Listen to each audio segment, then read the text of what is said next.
Right, viewers' questions and answers, part 3. At this stage, I am pretty fed up of doing these, so we'll just batter on. I am, of course, joking. I really appreciate all the questions we got in. It's nice to do a different video and to not have to think of topics, to be honest. So I've done that. If you would mind subscribing to the channel, that would be a big help. Right, let's go.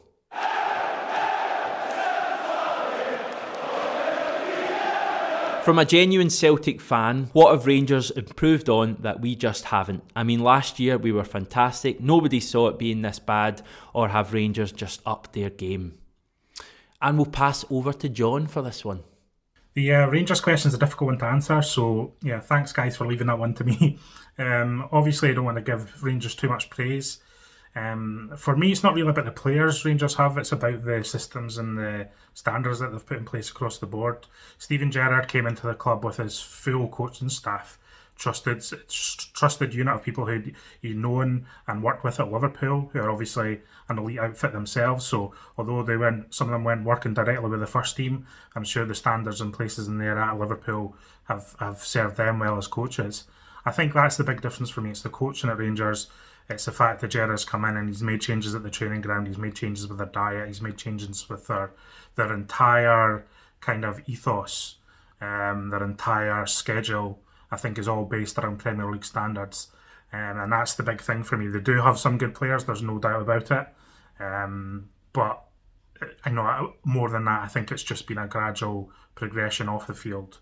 And I think that's now providing results on the field, as it does at any well-run football club. And at the moment, I would suggest that a lot of aspects of Rangers are run well. So at the same time, I think there's been a regression at Celtic and we've let some standards slip. So it's been a perfect storm, if you will. It's been I know it's frustrating for supporters to see them doing so well and it feels like they're miles ahead of us at the moment, but I think with changes at Celtic, we can get back there and, give Rangers a run for their money next season. I do believe that. I do believe we've got the talent and the squad in place to do that. But do Celtic have the same ambition off the field, and do we have the same professionalism that we can bring to certain departments in the football club?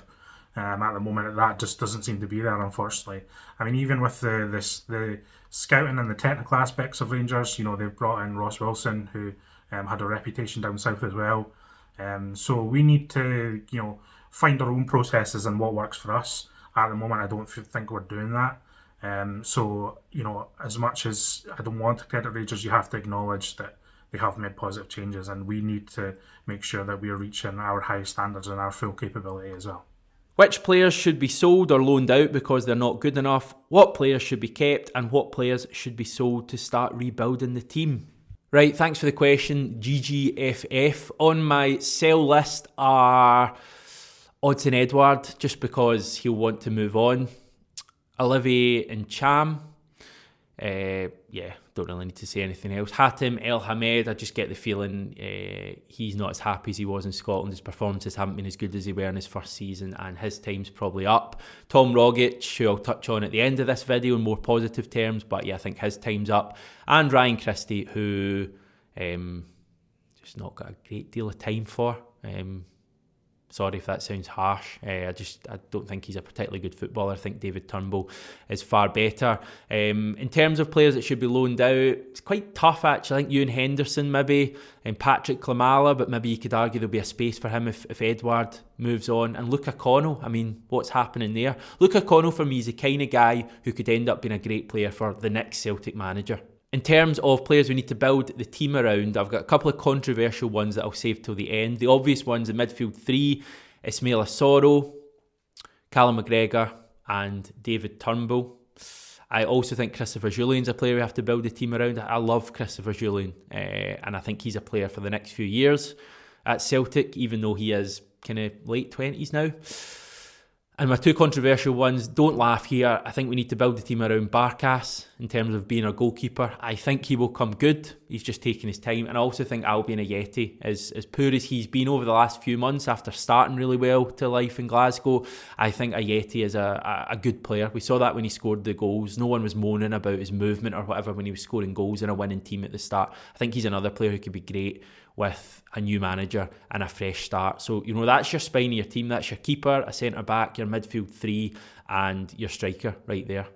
What about Jackie McNamara as part of the Celtic setup? Knows the club, had good runs as a manager. You guys would have an in for interviews. Yes, Andrew, I've been thinking about this a lot, and I don't actually think Jackie would take the step down from 67 Hail to be Celtic manager. I think he's got a far better job at the moment with me and John every Monday. In all honesty, Jackie's got some brilliant ideas, and that's just the stuff he says when we're recording. Some of the other stuff he says is excellent as well. You don't think about certain things. You can tell he's been a manager because he talks, the tactical stuff that I just don't have a clue about. But I don't think he's got any plans to go to Celtic. And to be honest, who would at the moment? Who is your favourite Celtic player from the 9-in-a-row run that's come to an end this season? And what game made them your favourite player? Right, our final question comes from Celtic Is My Life. And we're going to get David to answer it. For me, I'm going to go with Mr Dembele, I think, just for sheer entertainment value. I know you've got the longevity of Scott Brown, the consistency of a Callum McGregor. And I totally get that, but I think they'll be a lot of people's favourite players for the 9-in-a-row run. So I'm going to give Musa a shout out, not just because of the goals he scored, but he represented a massive wind of change when he came along with Brendan Rodgers. He was Brendan's marquee signing, and what he did here was just incredible. There hadn't been a striker as good as him since Larsson. And after such a dismal season beforehand under Ronnie Dyler, Dembele was the signing for me that helped just push us ahead from Rangers for another few years. I would say the game that really made me think, this boy's something else, I would say Ibrox in December of 2016. The 2-1 victory.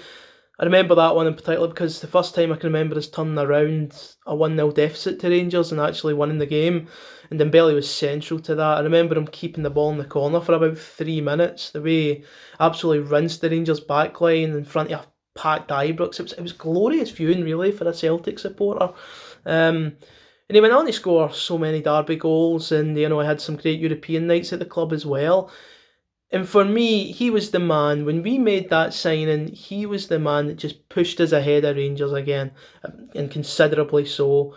And even though there's an ongoing debate whether Odsonne Edouard is better than Dembele, for me, I can't see past Musa. I thought he was absolutely sensational. So, yeah, I'm going to give it to him for, as I said, sheer entertainment value. Right, David goes for Dembele. Pretty good choice. Probably if you were to canvass the opinions of the Celtic support, he'd be the most prominent answer. I was swithering about Dembele, swithering about Edouard as well. Despite how poor he's been over the last wee while, I just love Edouard, and I think we'll look back on his form in last season and the year before in glowing terms in years to come. Kieran Tierney's another one that hasn't really been mentioned. I'm going to go for maybe a slightly kind of out-of-the-box choice, but also probably not. Tom Rogic. He's a man who has given me happier moments than most other people on this planet. He has just given me some of the best ever moments supporting Celtic.